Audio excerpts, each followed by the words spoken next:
Hello people, it's your boy Sir Matt back again with another video. Just before I go into the video, just want to quickly talk about the 6-year anniversary of the Munich disaster. As you know, that was on Tuesday. I know I'm a bit late. That Asian in me, just consistently be late with these kind of things. But yeah, I just want to quickly talk about that. Firstly, before I go into it, just want to say a massive shout out to all the other clubs that have paid the respects. Obviously, most notably our rival clubs such as Liverpool, Arsenal, Man City, that kind of thing.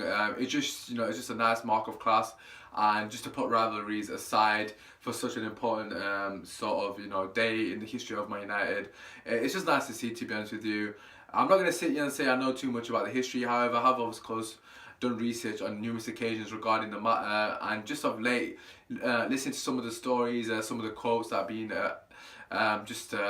spoken by greats, United greats. Obviously, the situation with obviously the sort of ceremony that we had at Old Trafford recently, which is quite beautiful to see. Just all the players and all the legends that we have at the club. It just shows how much history the club actually does have. But yeah, regarding the situation with the sort of Munich disaster in general, that time was a massive part of the history of the football club itself. It was the sort of defining moment of our sort of history, in the sense that it had such a huge impact, not only on that moment, the fact that after the disaster itself we only had obviously 9 people lost their lives in the disaster, but we weren't even able to sort of field us our squad in the fixtures after that. Supposedly, from what I've heard and read, Liverpool and Nottingham Forest actually offered to loan us out players because we just didn't have any players. A bit like the Chapecoense, if I pronounce that right, situation of late.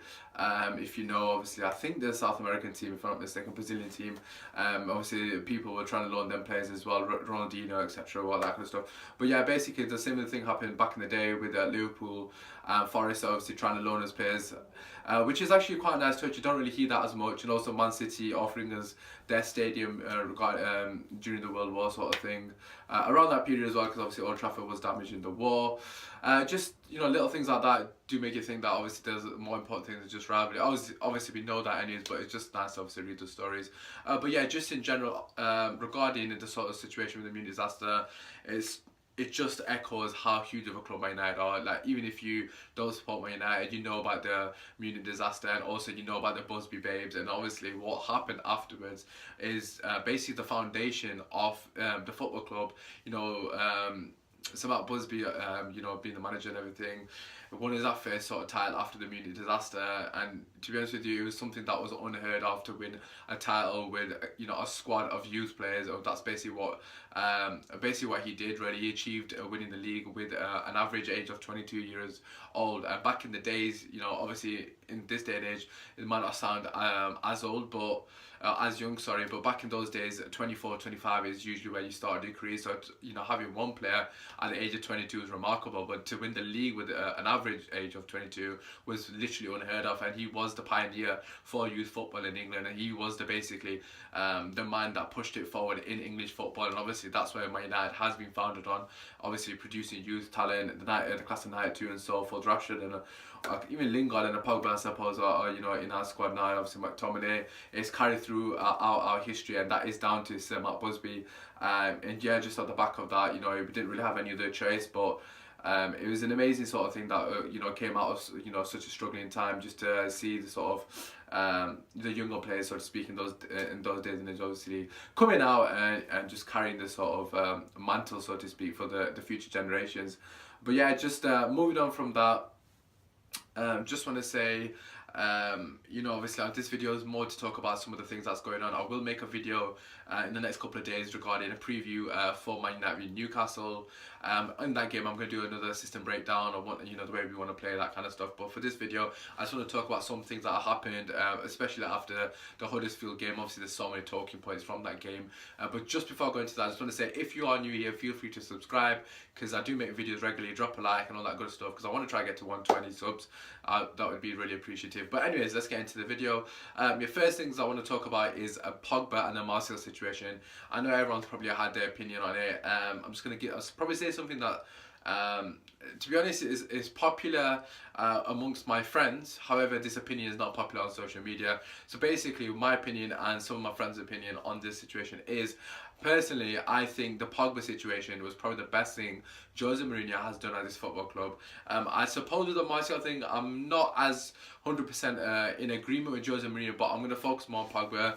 But yeah, so the Pogba thing, dropping Pogba, or benching Pogba, resting, whatever you want to class it, I don't think he dropped him personally. Obviously, Jose's not really come out and clarified that. But yeah, whatever the situation was, I think it's the best thing he's done, mainly because, well, there's quite a few numerous reasons. Firstly, he was absolutely dog shit against obviously Spurs in the game on Wednesday. Obviously we lost that game, but it's about looking at the bigger picture. It's not regarding his performance, because he wasn't the only person that was poor. There was so many other players that were poor, and I don't think Martial fell under the bracket, because I don't think he was warranting a drop in. However, what I will say is dropping Martial and Pogba sends a message to every single other person in the dressing room, basically saying you're untouchable. No, you're not untouchable. Actually, you can get dropped. It doesn't matter who the hell you are. If you don't play well enough, you're going to get dropped. And again, don't assume that that's me saying that Martial deserved being dropped, because I don't think he did.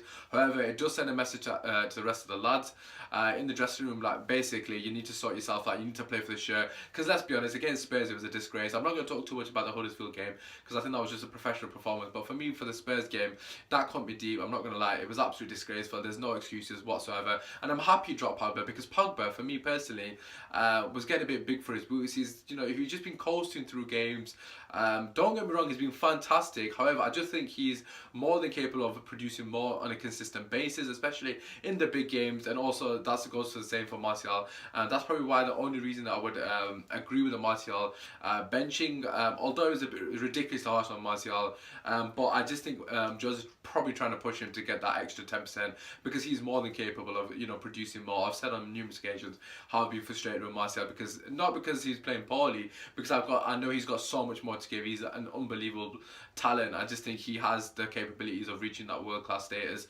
and at the moment I just don't think he's doing himself justice personally. And hopefully it'll be a bit of a slap in the face for both of them, because they're both world-class players. Well, there's world-class talent within both of them, make no mistake about that, and I firmly believe that. So hopefully this slap will wake them both up and think, you know what, we do need to continue to work hard and stay sort of focused, so to speak. I'm not saying they lost their focus, but if I'm being honest, it kind of looked like that from the outside anyways. But yeah, obviously that was one reason. The second reason, give Scott McTominay an opportunity to play. Yes, don't get me wrong, he's not the finished article, far from that. However, it is nice to see the youth players being given a run out. Obviously, we don't want him playing over Pogba, but it's just good to see that. I personally don't think he's a bad player. I think he's got potential to sit. He reminds me a lot of Fletcher. He's not going to be better than Fletcher. If he is, then honestly, that's an unreal bonus to have someone like that coming through our ranks. But for me personally, he's a good squad. He will be a good squad player. You'll need him in the big game just to do a job and mop up. I don't know if he's better than Herrera yet. I think he needs to improve on his passing, obviously, especially his vision. He doesn't tend to pass forward in general. But yeah, just regarding the Pogba situation, for me personally, like I said, I think the ramifications of that is it sends a message to the rest of the team, like nobody in this team is untouchable. If you don't play good enough, you're going to get benched. As simple as that. And I think it's important that Pogba did get that wake-up call. And to be honest with you, without Pogba, yes, at times it was a bit frustrating in the Huddersfield game, but overall I think it paid dividends, because not only did he celebrate with Lukaku for the first goal, but he also came on and I think he played alright, to be fair to him, although he probably won't even get mentioned in that sense. But fair play to Jose to show the cojones to drop him. It's a massive call, that, and that's what you want to see from your manager. No player is bigger than the club, and I don't understand. I'm going to point this out. A lot of United fan channels, United Stan, Mark Goldbridge, obviously in particular, some of the lads on Full Time Devil, they were ridiculously upset about this. A lot of the people in United Stand who do the calling show, if you watch him, you know what I'm referring to. A lot of the fans were saying Jose out because he dropped Pogba and Martial, which I think is an absolute flipping disgrace. Firstly, no player is bigger than the club. Secondly, not Jose, sorry, Sir Alex Ferguson used to drop Ronaldo and Rooney on numerous occasions, because he showed to them, if you don't do a job, especially when I've told you to do the job, you're not flipping playing it. Simple as that. At the end of the day, I'm not saying Jose was right to give Pogba that duty of sitting in front of the back four. However, if he gives you a flipping job, do your flipping job. It's as simple as that. You're a professional footballer. I don't care if you're not good enough, or you're not. It's not your ideal position. If a manager tells you to do a job, you flip and do your job. It's as simple as that. And Pogba, his arrogance overtook him, and he didn't want to listen to Jose Mourinho. And fair play to Jose for having the bottle to take him off, and not only that, dropping him the follow game. I respect Jose a lot more for that. And hopefully the fans actually wake up and say, you know what? No play is bigger than the club. Our players do need to have a reality check. At the end of the day, we are, what, 13 points behind Man City, and regardless of how good they've been, we are Manchester United, and the players need to flip and step up and start thinking like they're a big club, because at the moment they think they can get away with murder, and I'm sick and tired of players not fighting for the fucking badge, bro. So, you know, if you're Pogba, you're Martial, I don't really care whether they deserve to be on the bench or not, because clearly they're better than most of the players we've got in our squad, if not the best of the bad bunch. They need to step up, they need to stand up and be counted for, especially in the big games. Again, with the Martial thing, I felt it was very harsh on Martial, because he wasn't warranting a dropping, because he's been fantastic of late. Obviously, he's just got player of the month, and rightly so. I think it was a bit harsh on Martial, but I think that was more to do with trying to find a balance in our team more than him dropping Martial for a bad performance. Because, like I said, he wasn't really any worse than Lingard or anybody else in that game. But I think Pogba definitely deserves to get dropped. But yeah, regarding the system and all that kind of stuff, there is a bit of a sort of dilemma. I will touch upon that in a second, but there's a bit of news regarding a couple of transfers. Firstly, the Kluivert one. I think it's Justin Kluivert. I should really know his name, because I have been following him on social media for a very, very long time. Mainly because obviously of his dad, who's an absolute legend. If you don't know his dad, you don't know football. But anyways, that side, I've been following him for a while now. Don't get me wrong, he's a talented young lad, but just throwing this out there, you know, obviously we're interested in signing him and all that good stuff. Jose likes him, but what's happening with Chong? If you don't know who Chong is, you need to flip in. You know, you need to brush up on your knowledge. Chong is obviously one of the under 18 players. He's an 18-year-old lad. Plays right wing, left wing, calm. The guy is he's just as good as Kluivert, in my personal opinion, from what I've seen, if not better, because he's already more adaptive to the English game. And he's lightning quick. I just don't understand why he wouldn't get a game over Kluivert. It just don't make sense for us to go and buy Kluivert. Don't get me wrong, he looks like a talent, but I'd rather see Chong get the opportunity than buy a Kluivert and then give him a chance. It just don't make sense to me. But the other player that has, you know, been rumoured, apparently, the Martial called it. Yeah, so the other player is Fabinho. Again, also we thought we were going to get Fabinho, we ended up getting Matic. I would personally welcome Fabinho with open arms, because for me, I think it would be a nice addition to the squad. I'm hearing a sort of price of 44 million, which I feel is quite steep. However, if it means that it gives Pogba more freedom and, you know, it gives him opportunity to roam and just get the best out of him, then why not? Fabinho is obviously good on the ball, but I feel like he's a bit of a CDM kind of player. I feel like we need more for ball playing centre mid, but definitely a good addition to the squad. We definitely need him, because I think Fellaini's on his way out. I hope Fellaini's on his way out, and I think Fabinho's probably, well, he is better than her. Let's be honest about that. But yeah, just regarding a couple of things of the system, I saw a couple of comments on my last video that I made. One guy, sorry, I apologize, I've forgotten your name. One lad suggested the 3-4-1-2. For me personally, I think it's not a bad shout. Couple of concerns I got about that. We don't really have wing backs that are good going forward. Yes, Luke Shaw is a decent wing back. However, Valencia is very hot on call. Obviously, in a 3-4-1-2, our width would be coming from our wing backs, and I'm not really sure if they're capable of delivering a good cross, if I'm being honest with you, consistently enough for me. That would be one of my concerns. The only sort of benefit of having a 3-4-1-2 is defensively would be considerably more solid. You know, it gives Pogba a bit of freedom in the middle of the park, because obviously he's got that sort of obviously 3 centre backs behind him, and obviously the wing backs took it in as well into defensive formation, so that he'll get 5 players, and obviously Matic there. So it gives Pogba freedom, it gives Sanchez opportunity to play in calm, and it gives Martial and Lukaku an opportunity to play up front, which means Lingard and Mata miss out. For me personally, Mata was fantastic against Huddersfield. However, if you're asking me what my favourite front four is, it's definitely Pogba, it's definitely Lukaku, it's definitely Sanchez, and it's definitely Martial. However, the balance is not there at the moment. That's something Jose has to figure out. For me personally, he has to play Pogba in the number 10 at the moment, because I don't see where, you know, what other position you can play him, or even in a 4-3-3 if you were to play Pogba, Matic, Herrera, or Pogba, Matic, McTominay, sorry, after that performance. I felt like he can do a job, especially against the likes of Newcastle. Yeah, we just need to get Pogba in a more advanced role, because for me personally, I don't want to repeat what happened against Spurs. You know, Pogba got exposed. A lot of people are saying he's a flop now. He's definitely not a flop. He's been sublime this season, especially in a 4-3-3. Every fan knows it. That's where you're going to get the best out of Pogba. So for me personally, we need to utilise our players and obviously get the best out of them. But yeah, just a quick mention on the Huddersfield game. Sanchez was absolutely sensational, well deserved of the man of the match. I think Smalling had a decent game, although he didn't have much to do. But yeah, Sanchez for me and his link up with Lingard was pretty decent. Obviously, Mata for me was probably the second best player on the pitch. And obviously, Lukaku scoring that goal, making that front run, making that run to the near post. I don't know if you've seen my last video with my brother Wasim Was. We both mentioned it.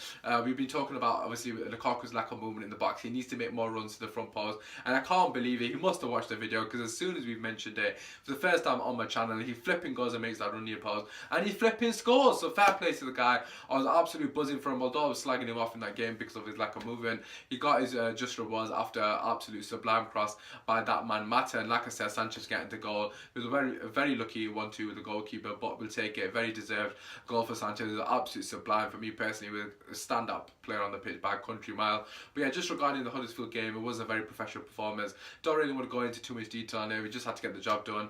I suppose the main talking points were obviously the Pogba and Martial dropping. So yeah, regarding that situation, like I said, sends a good message out to the players. Hopefully it's a wake-up call for them that they're not untouchable. And just in general, just got to build that sort of fight in the squad. You know, you've got to make sure that Pogba knows that his place isn't really sort of reserved, although we all know it is. But it's just good for him to obviously have that kick up the arse, hopefully, and he can just push on from that. Like I said, Pogba is class, but he just needs to wake up a bit. I just feel like lately he's just trying to be, he's been a bit coasting, and hopefully that would be the kick up the arse. He flipping these. But anyways, that aside, hopefully you've enjoyed this kind of roundup in general. Feel free to drop a like I said, subscribe. I want to get to 120 if possible. Just share it with your granddad, your grandma, anyone you know. But yeah, like I said, keep an eye out for the Newcastle preview. That will be coming out shortly in the next couple of days or so. Apart from that, it's been your boy Swag. Come on United, come on!